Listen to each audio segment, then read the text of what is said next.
Welcome to the funnel effect. आज हम web की दुनिया के एक बहुत ही फंडामेंटल कॉन्सेप्ट पर बात करेंगे। अक्सर ये डेवलपर्स को परेशान भी करता है। क्रॉस ओरिजिन रिसोर्स शेयरिंग, या जिसे सब शॉर्ट में कोर्स कहते हैं। हमारे पास मोजिला डेवलपर नेटवर्क मतलब MDN का एक काफ़ी डिटेल्ड आर्टिकल है सोर्स के तौर पर, जो इस टॉपिक को गहराई से समझाता है। हमारा मिशन आज ये समझना है कि कैसे आज की वेबसाइट्स अलग अलग ऑनलाइन लोकेशंस जिन्हें ओरिजिन्स कहते हैं से रिसोर्सेज जैसे डेटा हो गया, फॉन्ट्स हो गए, इमेजेस हो गई, उन्हें सेफली कैसे लोड कर पाती हैं। सुनने में ये टेक्निकल लग सकता है, पर वेब जिस तरह से काम करता है उसके लिए एब्सोल्युटली एसेंशियल है। तो चलिए इसे थोड़ा खोलकर देखते हैं कि आखिर ये है क्या और क्यों इतना जरूरी है। मतलब अगर आपकी वेबसाइट डोमेन a.com पर है तो आपका जावास्क्रिप्ट कोड नॉर्मली सिर्फ डोमेन a.com से ही डेटा मांग सकता है, किसी डोमेन b.com से नहीं। अच्छा, तो ये एक तरह की बाउंड्री है। हाँ, एग्जैक्टली, एक सिक्योरिटी बाउंड्री। और कॉर्स इसी सेम ओरिजिन पॉलिसी में एक कंट्रोल तरीके से आप कह सकती हैं ढील देने का मैकेनिज्म है। ये बेसिकली HTTP हेडर्स का एक सेट है जिसके जरिए सर्वर ये बता सकता है कि हाँ, इस दूसरे स्पेसिफिक ओरिजिन को, जैसे डोमेन a.com को, मेरे रिसोर्सेज एक्सेस करने की परमिशन है। ये वेब को ज्यादा फ्लेक्सिबल और इंटरकनेक्टेड बनाता है, पर सेफ तरीके से। तो ये कॉर्स रूल्स सिर्फ डेटा फेचिंग जैसे API कॉल्स पर ही लागू होते हैं, या फिर इसका स्कोप और भी बड़ा है, मतलब जैसे इमेजेस या फॉन्ट्स? ये सबसे कॉमन यूज केस तो है खासकर जावास्क्रिप्ट में, जो फेच या XML HTTP रिक्वेस्ट API से रिक्वेस्ट्स होते हैं उनके लिए। लेकिन हाँ, इसका असर और भी जगह पड़ता है, जैसे वेब फॉन्ट्स। जब आप CSS में @fontface रूल का इस्तेमाल करके किसी दूसरे डोमेन से फॉन्ट फाइल लोड करते हैं तो वहाँ कॉर्स चेक होता है। इसी तरह WebGL टेक्सचर्स लोड करने में या HTML कैनवस पर ड्रॉ इमेज फंक्शन का इस्तेमाल करके किसी दूसरे ओरिजिन की इमेज या वीडियो फ्रेम ड्रॉ करने पर भी कॉर्स पॉलिसीज लागू होती हैं। तो हाँ, स्कोप डेटा फेचिंग से बड़ा है। MDN आर्टिकल में सिंपल रिक्वेस्ट और प्री फ्लाइटेड रिक्वेस्ट का जिक्र था। ये सुनकर लगता है जैसे कुछ रिक्वेस्ट ज़्यादा आसान या सेफ माने जाते हैं बाकियों के मुकाबले। इनमें क्या फ़र्क है? ये डिवीजन क्यों है? हाँ, ये एक बहुत इंपॉर्टेंट डिस्टिंक्शन है, समझना ज़रूरी है। कॉर्स स्पेसिफिकेशन कुछ रिक्वेस्ट्स को सिंपल मानता है। इसका मतलब ये है कि इन रिक्वेस्ट्स को भेजने से पहले ब्राउज़र को सर्वर से अलग से परमिशन लेने की ज़रूरत नहीं होती, जिसे प्री फ्लाइट कहते हैं। उस पर हम आएंगे अभी। ये सिंपल रिक्वेस्ट्स काफ़ी हद तक उन रिक्वेस्ट्स जैसे हैं जो वेब पर फेच और XML HTTP रिक्वेस्ट के आने से पहले भी पुराने HTML फॉर्म एलिमेंट्स के जरिए किए जा सकते थे। अच्छा, जैसे फॉर्म सबमिट करते थे पहले? हाँ, बिल्कुल। तो आइडिया ये है कि सर्वर्स को इस तरह के क्रॉस ओरिजिन रिक्वेस्ट से डील करने के लिए पहले से ही तैयार होना चाहिए था, सिक्योरिटी रिस्क्स को हैंडल करने के लिए। सिंपल रिक्वेस्ट कहलाने के लिए कुछ मेन कंडीशंस हैं। मेथड या तो गेट हो, हेड हो या पोस्ट हो। हेडर्स में ब्राउज़र जो ऑटोमेटिकली सेट करता है, उनके अलावा आप मैन्युअली सिर्फ कुछ स्टैंडर्ड सेफ हेडर्स ही भेज सकते हैं, जैसे एक्सेप्ट लैंग्वेज, कंटेंट लैंग्वेज और कंटेंट टाइप। पर कंटेंट टाइप की वैल्यूज भी लिमिटेड है। सिर्फ application XWW form URN coded, multi part form data और टेक्स्ट प्लेन। बेसिकली ये उन रिक्वेस्ट्स को कवर करता है जो ज्यादातर HTML फॉर्म्स जनरेट करते हैं। ओके, समझा। तो अगर मेरा रिक्वेस्ट इन सिंपल क्राइटेरिया को मीट करता है तो प्रोसेस क्या होता है? ब्राउजर सीधे रिक्वेस्ट भेज देता है? हाँ, तब ब्राउजर सीधे सर्वर को रिक्वेस्ट भेज देता है। इस रिक्वेस्ट में एक क्रूशल हेडर शामिल होता है, ओरिजिन हेडर। ये बताता है कि रिक्वेस्ट किस ओरिजिन से इनिशिएट हुआ है, जैसे origin.https.mywebsite.com। अब सर्वर को डिसाइड करना है। सर्वर को रिस्पॉन्स में access control allow origin header भेजना होता है। अगर सर्वर चाहता है कि कोई भी ओरिजिन उसके रिसोर्स को एक्सेस कर सके, जो जनरली रेकमेंडेड नहीं होता, तो वो एक्सेस कंट्रोल अलाउ ओरिजिन भेज सकता है, मतलब वाइल्ड कार्ड। लेकिन वो रिस्की हो सकता है शायद। हाँ, काफी। ज्यादातर केसेस में सर्वर एक स्पेसिफिक ओरिजिन को अलाउ करेगा, जैसे access control allow origin https.mywebsite.com। अगर सर्वर ये हेडर भेजता है और रिक्वेस्ट का ओरिजिन मैच होता है या फिर वाइल्ड कार्ड है, तो ब्राउजर रिस्पॉन्स को आपके जावास्क्रिप्ट कोड को एक्सेस करने देता है, वरना कॉर्स एरर आ जाएगा। ठीक है, सिंपल रिक्वेस्ट समझ आ गए, लेकिन आजकल के मॉडर्न वेब एप्लीकेशंस में तो हम अक्सर इससे ज़्यादा कॉम्प्लेक्स काम करते हैं, जैसे बैकएंड एपीआई को जेसॉन डेटा भेजना या पुट या डिलीट मेथड्स यूज़ करना, या फिर कस्टम हेडर्स जैसे एक्स एपीआई की भेजना। जाहिर है ये सिंपल नहीं है। तब क्या होता है? क्या ब्राउज़र रिक्वेस्ट को ब्लॉक कर देता है या फिर कोई और मैकेनिज्म है? एग्जैक्टली यहीं पे प्री फ्लाइटेड रिक्वेस्ट का कॉन्सेप्ट आता है।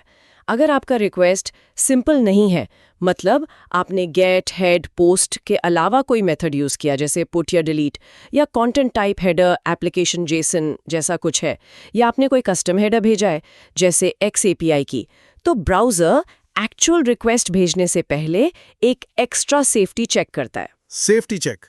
कैसा चेक? इसे प्री फ्लाइट रिक्वेस्ट कहते हैं। ये प्री फ्लाइट रिक्वेस्ट असल में एक HTTP ऑप्शंस मेथड का रिक्वेस्ट होता है, जो उसी URL पर भेजा जाता है जिस पर आपका मेन रिक्वेस्ट जाना है। ये ऑप्शंस रिक्वेस्ट बेसिकली सर्वर से पूछता है, हे क्या मैं इस ओरिजिन http.mywebsite.com से एक पुट रिक्वेस्ट भेज सकता हूं जिसमें कंटेंट टाइप, एप्लीकेशन जेसन और एक्स एपीआई की हेडर हो? क्या तुम इसे हैंडल करोगे? अच्छा, तो ये एक तरह से दरवाजे पर दस्तक देकर परमिशन मांगने जैसा है, सीधे अंदर घुसने के लिए जाए। इंटरेस्टिंग। हाँ, बिल्कुल।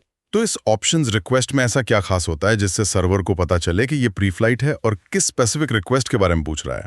बहुत अच्छा सवाल।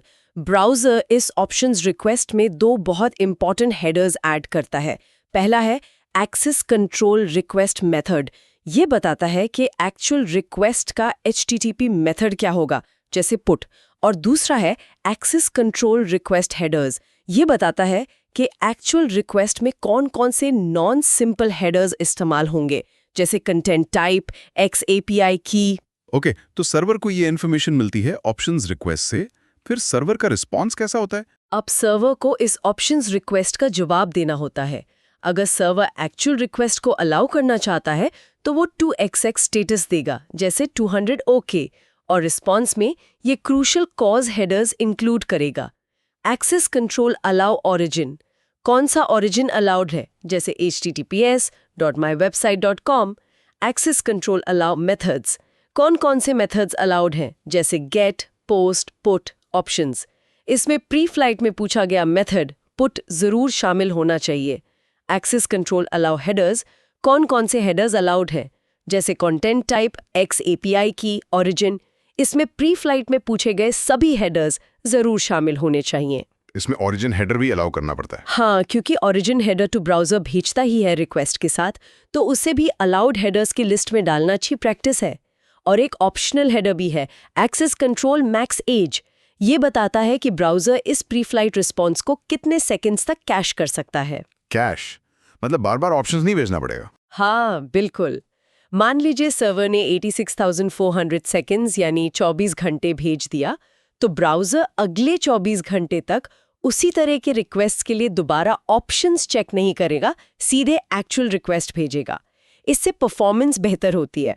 ऑफ कोर्स हर ब्राउज़र की अपनी मैक्सिमम लिमिट भी होती है इस कैशे ड्यूरेशन पर, सर्वर चाहे कितना भी बड़ा नंबर भेज दें। वाओ, तो ब्राउज़र पर्दे के पीछे ये पूरी बातचीत, ये ऑप्शंस रिक्वेस्ट और रिस्पॉन्स मैनेज करता है, सिर्फ ये कंफर्म करने के लिए कि एक्चुअल रिक्वेस्ट भेजना सेफ है। और अगर सर्वर इन हेडर्स के साथ पॉजिटिव रिस्पॉन्स देता है, तभी ब्राउज़र असली वाला यानी पुट रिक्वेस्ट डेटा के साथ भेजता है। प्रिसाइसली। अगर प्री फ्लाइट ऑप्शंस रिक्वेस्ट का रिस्पॉन्स पॉजिटिव है, मतलब सही हेडर्स के साथ 2xx स्टेटस, तभी ब्राउज़र एक्चुअल रिक्वेस्ट जैसे आपका पुट रिक्वेस्ट भेजेगा। अगर प्री फ्लाइट फेल हो जाता है, सर्वर परमिशन नहीं देता या रिक्वायर्ड हेडर्स नहीं भेजता या नॉन 2xx स्टेटस भेजता है, तो ब्राउज़र एक्चुअल रिक्वेस्ट भेजेगा ही नहीं और डेवलपर कंसोल में कोर्स एरर दिखा देगा। ये मैकेनिज्म काफी स्मार्ट लगता है सिक्योरिटी पॉइंट ऑफ व्यू से। अब एक और कॉमन सिनेरियो पर आते हैं, रिक्वेस्ट्स विद क्रेडेंशियल्स। इसका क्या मतलब है और CORS के साथ इसका क्या कनेक्शन है? जैसे मान लीजिए मुझे रिक्वेस्ट के साथ यूजर की सेशन कुकी भेजनी है। हाँ, क्रेडेंशियल्स का मतलब यहाँ आमतौर पर कुकीज होता है या HTTP ऑथेंटिकेशन हेडर्स होते हैं, जैसे authorization.bearer.token या फिर TLS client certificates. Default behaviour ये है कि सिक्योरिटी रीजन से ब्राउज़र क्रॉस ओरिजिन फेच या XML HTTP रिक्वेस्ट कॉल्स में क्रेडेंशियल्स नहीं भेजता है। अच्छा, मतलब ऑटोमेटिकली नहीं जाती कुकीज? नहीं, भले ही आपके ब्राउज़र में डेस्टिनेशन डोमेन के लिए कुकी स्टोर्ड हो, वो ऑटोमैटिकली क्रॉस ओरिजिन रिक्वेस्ट के साथ अटैच नहीं होंगी। तो अगर हमें भेजनी ही हो, जैसे एपीआई कॉल में ऑथेंटिकेशन के लिए कुकी भेजनी जरूरी है, तो क्या करना होगा? क्लाइंट साइड पर कुछ सेटिंग बदलनी पड़ती होगी? हाँ, क्लाइंट साइड कोड में आपको एक्सप्लिसिटली बताना पड़ता है कि आप क्रेडेंशियल्स भेजना चाहते हैं। अगर आप फेच एपीआई यूज कर रहे हैं तो रिक्वेस्ट ऑप्शंस में credentials.include सेट करना होता है। और अगर आप पुराना XML HTTP रिक्वेस्ट यूज कर रहे हैं तो रिक्वेस्ट भेजने से पहले xhr.withcredentials = true सेट करना होता है। ओके, तो क्लाइंट को ये बताना है, लेकिन क्या सर्वर को भी कुछ करना पड़ता है? हाँ, बिल्कुल। कहानी यहीं खत्म नहीं होती। सिर्फ क्लाइंट साइड चेंज काफी नहीं है, सर्वर साइड पर भी एक बहुत क्रूशियल रिक्वायरमेंट है। जब कोई रिक्वेस्ट क्रेडेंशियल्स के साथ किया जाता है, मतलब क्लाइंट ने credentials.include या with credentials = true सेट किया है, तो सर्वर के रिस्पॉन्स में access control allow credentials true header होना एब्सोल्युटली मैंडेटरी है। मैंडेटरी मतलब अगर ये नहीं हुआ तो? अगर सर्वर ये हेडर नहीं भेजता या फॉल्स भेजता है तो ब्राउज़र रिस्पॉन्स को जावास्क्रिप्ट कोड के लिए एक्सपोज नहीं करेगा, भले ही सर्वर ने 200 ओके स्टेटस भेजा हो। आपको कंसोल में फिर से कोर्स एरर मिलेगा। अरे वाह, ये तो बहुत ज़रूरी पॉइंट है। और MDN आर्टिकल में ये भी पॉइंट आउट किया गया था कि क्रेडेंशियल्स के साथ वाइल्ड कार्ड इंक्लूड नहीं कर सकते एक्सेस कंट्रोल अलाउ ओरिजिन में। ये तो डेवलपर्स के लिए जानना बहुत ज़रूरी है, मतलब लेजी कॉन्फ़िगरेशन नहीं चलेगी यहाँ। बिल्कुल, ये बहुत कॉमन मिस्टेक है जो लोग करते हैं। जब रिक्वेस्ट क्रेडेंशियल्स के साथ भेजा जा रहा हो तो सर्वर रिस्पॉन्स में access control allow origin header में वाइल्ड कार्ड स्टार का इस्तेमाल नहीं कर सकता। सर्वर को एग्जैक्टली वो स्पेसिफिक ओरिजिन बताना होगा जिसे वो अलाउ कर रहा है, जैसे access control allow origin https mywebsite.com। अगर सर्वर भेजता है जबकि रिक्वेस्ट क्रेडेंशियल्स के साथ था, ब्राउज़र सिक्योरिटी रीजन से रिस्पॉन्स को ब्लॉक कर देगा। और ये सिर्फ अलाउ ओरिजिन पर ही लागू होता है या दूसरे हेडर्स पर भी? नहीं, यही rule access control allow headers, access control allow methods और एक्सेस कंट्रोल एक्सपोज हेडर्स पर भी लागू होता है। क्रेडेंशियल्स इन्वॉल्व होने पर वाइल्ड कार्ड नहीं चलेगा, स्पेसिफिक वैल्यूज देनी होंगी। ओके, क्रेडेंशियल्स वाला पार्ट क्लियर हुआ। अब एक और रिलेटेड चीज, थर्ड पार्टी कुकीज। आजकल ब्राउजर्स थर्ड पार्टी कुकीज को लेकर काफी स्ट्रिक्ट हो रहे हैं। क्या कॉज कॉन्फ़िगरेशन ब्राउजर की इन कुकी पॉलिसीज को ओवरराइड कर सकती है? मान लीजिए मेरा कॉज सेटअप परफेक्ट है, server access control allow credentials true भी भेज रहा है, लेकिन browser third party cookies block कर रहा है, तो क्या सर्वर से आई सेट कुकी हेडर काम करेगी? नहीं, कॉज कॉन्फ़िगरेशन ब्राउज़र की जनरल कुकी पॉलिसीज को ओवरराइड नहीं करती, specially third party cookie policies को। अगर सर्वर क्रॉस ओरिजिन रिस्पॉन्स में सेट कुकी हेडर भेजता है और मान लीजिए access control allow credentials true भी भेजा है, तो वो कुकी ब्राउज़र में सेव होगी या नहीं, ये पूरी तरह से ब्राउज़र की करंट सेटिंग्स पर डिपेंड करेगा। अगर ब्राउज़र थर्ड पार्टी कुकीज़ को ब्लॉक करने के लिए कॉन्फ़िगर्ड है, जैसा कि आजकल डिफ़ॉल्ट होता जा रहा है, तो वो कुकी सेव नहीं होगी, भले ही आपका कॉज सेटअप टेक्निकली करेक्ट हो। तो ये डेवलपर्स के लिए एक और चैलेंज है, खासकर ऑथेंटिकेशन फ्लोज में, जहां कुकीज यूज होती हैं। हाँ, बिल्कुल। तो बेसिकली ये सब कुछ HTTP हेडर्स का ही खेल है, रिक्वेस्ट हेडर्स और रिस्पॉन्स हेडर्स। क्या हम डेवलपर्स के लिए क्विक रिकैप कर सकते हैं कि सर्वर साइड पर कौन से मेन कोर्स रिस्पॉन्स हेडर्स हैं जिन पर ध्यान देना जरूरी है? जरूर, एक क्विक समरी बना लेते हैं। एक्सेस कंट्रोल अलाउ ओरिजिन, ये तो सबसे इंपॉर्टेंट है, बताता है कि किस ओरिजिन को एक्सेस अलाउड है या specific origin. Access control allow credentials, true होना चाहिए अगर क्रेडेंशियल्स के साथ रिक्वेस्ट आया था और रिस्पॉन्स एक्सपोज करना है। ये बुलियन है, राइट? ट्रू या फॉल्स? हाँ, ये ट्रू ही होना चाहिए क्रेडेंशियल्स के केस में। फॉल्स या मिसिंग मतलब अलाउड नहीं। एक्सेस कंट्रोल अलाउ मेथड्स, ये प्री फ्लाइट ऑप्शंस रिस्पॉन्स में आता है, बताता है कि एक्चुअल रिक्वेस्ट के लिए कौन से मेथड्स जैसे गेट, पोस्ट, पुट अलाउड हैं। एक्सेस कंट्रोल अलाउ हेडर्स, ये भी प्री फ्लाइट रिस्पॉन्स में बताता है कि एक्चुअल रिक्वेस्ट में कौन से हेडर्स जैसे कंटेंट टाइप, XAPI की अलाउड है। और एक एक्सपोज हेडर्स वाला भी था, वो क्या करता है? हाँ, एक्सेस कंट्रोल एक्सपोज हेडर्स। देखिए, बाय डिफ़ॉल्ट जावास्क्रिप्ट सिर्फ कुछ ही रिस्पॉन्स हेडर्स पढ़ सकता है, जैसे cash control, content language, content type etcetera. अगर सर्वर कोई कस्टम हेडर भेज रहा है, मान लीजिए एक्स रिक्वेस्ट आईडी, और आप चाहते हैं कि आपका क्लाइंट साइड जावास्क्रिप्ट उसे पढ़ सके, तो सर्वर को रिस्पॉन्स में access control expose headers x request ID भेजना होगा। अच्छा, तो ये स्पेसिफिक हेडर्स को एक्सपोज करने की परमिशन देता है। एग्जैक्टली। और आखिर में एक्सेस कंट्रोल मैक्स एज, ये प्री फ्लाइट रिस्पॉन्स में होता है, बताता है कि प्री फ्लाइट रिजल्ट कितने सेकंड्स तक कैश हो सकता है। Got it. और क्लाइंट साइड से यानी ब्राउजर जो रिक्वेस्ट भेजता है उसमें कौन से की हेडर्स हैं? CORS के कॉन्टेक्स्ट में ब्राउजर की तरफ से मेन रेलेवेंट हेडर्स हैं ओरिजिन।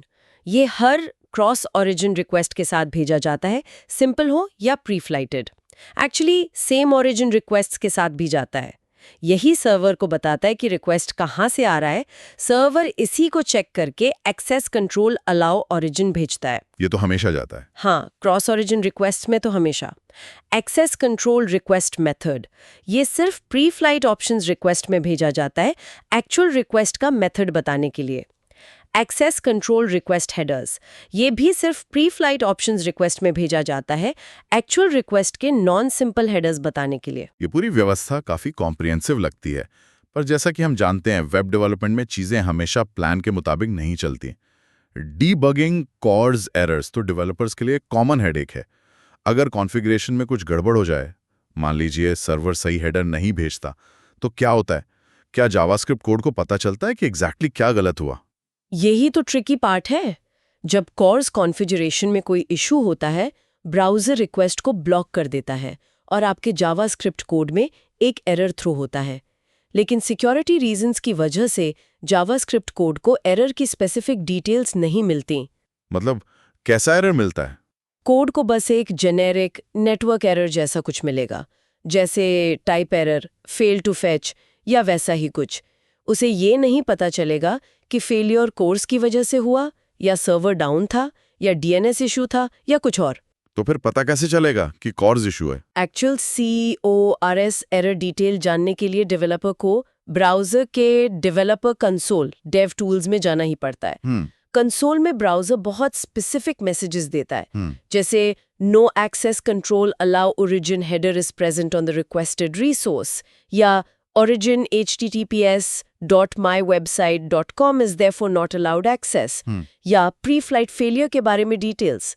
कॉज डिबगिंग के लिए डेव टूल्स कंसोल ही आपका बेस्ट फ्रेंड है। समझा। कंसोल चेक करना बहुत जरूरी है। एक और ट्रिकी एरिया जो MDN आर्टिकल में मेंशन था, रीडायरेक्ट्स और प्री फ्लाइटेड रिक्वेस्ट। इसमें क्या कॉम्प्लिकेशन है? मान लीजिए मैंने एक प्री फ्लाइटेड पुट रिक्वेस्ट भेजा, प्री फ्लाइट पास हुआ, मैंने पुट भेजा और सर्वर ने 302 रीडायरेक्ट रिस्पॉन्स भेज दिया किसी और URL पर। अब क्या होगा? हाँ, ये हिस्टोरिकली एक पेन पॉइंट रहा है। इनिशियली कोर स्पेसिफिकेशन ने प्री फ्लाइटेड रिक्वेस्ट के बाद रीडायरेक्ट्स को अलाउ नहीं किया था। अगर सर्वर प्री फ्लाइटेड रिक्वेस्ट जैसे पुट के रिस्पॉन्स में रीडायरेक्ट भेजता, तो ब्राउज़र उसे फॉलो नहीं करता था और कॉज एरर थ्रो कर देता था।